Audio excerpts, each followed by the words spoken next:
You did not marry your partner's money habits, but you are definitely living with them.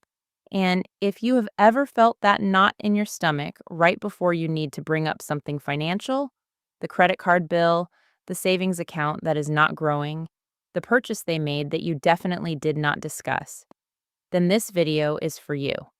Because the money conversation is not about money. It is about trust, safety, control, and fear.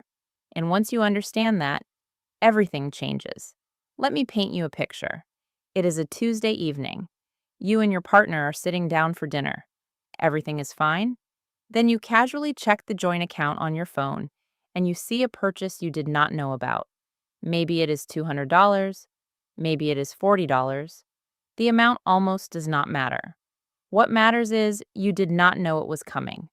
And now you have a choice. You can say something, or you can say nothing and let it sit there. If you say something, it comes out sharp because you're already stressed about the account balance and this just tipped you over. Your partner gets defensive. It is just $40. Why are you making this a thing? And now you are not talking about $40. You are talking about respect and control and whether you trust each other. Sound familiar? Here is what I want you to understand. That fight did not start at $40. It started weeks or months before, when the two of you never actually sat down and agreed on how money was going to work in your household. The fight is not about the money. The fight is always about the system, or the absence of one. Most couples, and I mean most, have never had a clear, calm, deliberate conversation about money. Not once. They share expenses, they Venmo each other, they figure it out as they go, but they have never actually sat down and said, here is what we each earn, here is what we owe, here is what we want, here is how we make decisions together. And when there is no system, every financial decision becomes a judgment. Every purchase becomes a debate. Every bank statement becomes an argument. The silence is not peace. It is just delayed conflict. So why is money the thing couples fight about the most? Not chores, not family, not communication in general. Money is consistently at the top of every relationship conflict study ever done. Why? Because money is not just money. Money is safety. It is the feeling that you're going to be okay. It is control. The ability to make choices about your own life. It is freedom. It is childhood wounds. It is how your parents lived and what you promised yourself you would do differently. When you and your partner argue about money, you are almost never actually arguing about the specific dollar amount. You are arguing about safety, control, values, fear. Think about it like this. Two people grow up in two completely different financial households. One person watched their parents struggle. Never enough, always stressed, fights about bills at the kitchen table. Money in their mind means danger. So their instinct is to save, to hold on, to be careful. Every unnecessary purchase feels like a threat. The other person grew up in a household where money was used to celebrate.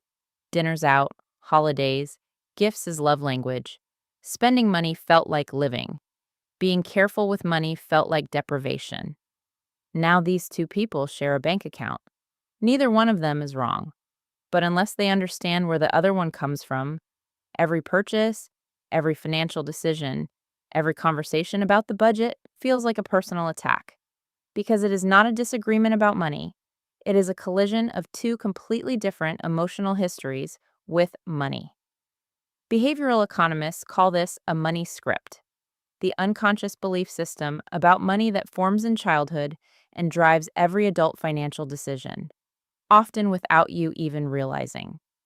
The first step to talking about money without fighting is understanding that your partner's money habits are not a personal attack on you. They are a product of everything that happened before you even met them. Let me show you what this looks like with two couples. Same combined income, same bills, completely different financial experience. Couple A, Marcus and Priya. Marcus and Priya earn $110,000 between them. They pay rent, split the bills, and whatever is left over is theirs to spend as they please. There is no budget, no shared savings goal, no agreement about who covers what if something unexpected happens. Month 1. Fine. Month 4. Priya notices they have barely saved anything. She brings it up. Marcus thinks they are doing okay. He has been making his payments. He is not in debt. Priya feels like she is the only one thinking long term. Marcus feels judged. Priya feels unheard. Neither one is wrong. But the conversation ends with both of them frustrated. 12 months later, still no savings, still the same conversation, still the same frustration. The money issue is now also a relationship issue. Couple B, Jason and Claire. Same combined income, same bills. But 3 months into moving in together, they have what Jason later described as the most awkward 2 hours of my life. They sat down, no phones, no TV, and they talked through what do we each earn? What are our non negotiable expenses? How much do we want to save together every month? What does each of us get to spend freely without asking? And what is the dollar amount where we agree to discuss before spending? It was uncomfortable. There were a few moments of, I did not know that was how you felt. But at the end of 2 hours, they had a system. 12 months later, $8,000 in a joint emergency fund, a savings account for a trip they had been talking about, zero money arguments, not because they never have financial stress, but because they have a shared language for dealing with it. The difference between those two couples is not income. It is not intelligence. It is not even financial knowledge. It is one conversation, done properly, early enough to set the rules before the rules get set by default. So, how do you actually have this conversation? Here are the 5 steps that work. And when I say they work, I mean they are specifically designed to reduce defensiveness, build honesty, and end with a system you both actually want to follow. Step 1.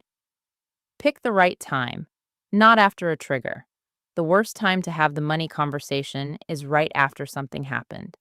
A bill came in, a purchase was made, the account is lower than expected. When you are already in the feeling, you are not problem solving. You are reacting, and reactions escalate. Pick a time when neither of you is stressed, hungry, or tired. A Saturday morning, a walk. After dinner, when you are both relaxed, and say it simply, I would like us to set aside an hour to talk through our finances together. Not because something is wrong, just so we both feel clear and on the same page. That framing changes everything. You are not attacking, you are inviting. Step 2. Start with curiosity, not judgment. The opening line matters more than anything that follows. Wrong. I need to talk about how much you have been spending. Right. Can you help me understand how you think about money? One opens a negotiation, the other opens a conversation. Ask your partner what money meant in their home growing up, what their biggest financial fear is, what financial success looks like to them. You will be surprised what you hear, and what you hear will change how every future money conversation goes. Step 3. Put everything on the table without shame. List every income, every debt, every subscription, every recurring expense, both of you, at the same time, in the same place. Most couples have never done this. Most have a partial picture of their combined financial reality. No wonder the conversations feel unclear. When you can both see the whole picture, together, it stops being my money versus your money. It becomes our situation. And our situation is solvable. My situation versus your situation is a standoff. Step 4. Build the 3 account structure. This is the system that eliminates most day-to-day money arguments. Account 1, shared account, artsy, for all joint expenses, rent, utilities, groceries, shared subscriptions, emergency fund. Both of you contribute proportionally to income. Not 50-50 necessarily, but proportionally. If one partner earns more, they contribute more. The goal is equal impact, not equal amount. Account 2 and 3, individual accounts, one for each person.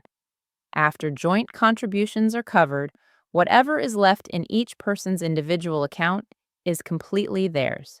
No questions asked, no judgment.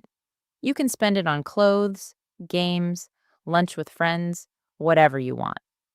This one structure removes the single biggest source of money arguments, the why did you buy that conversation.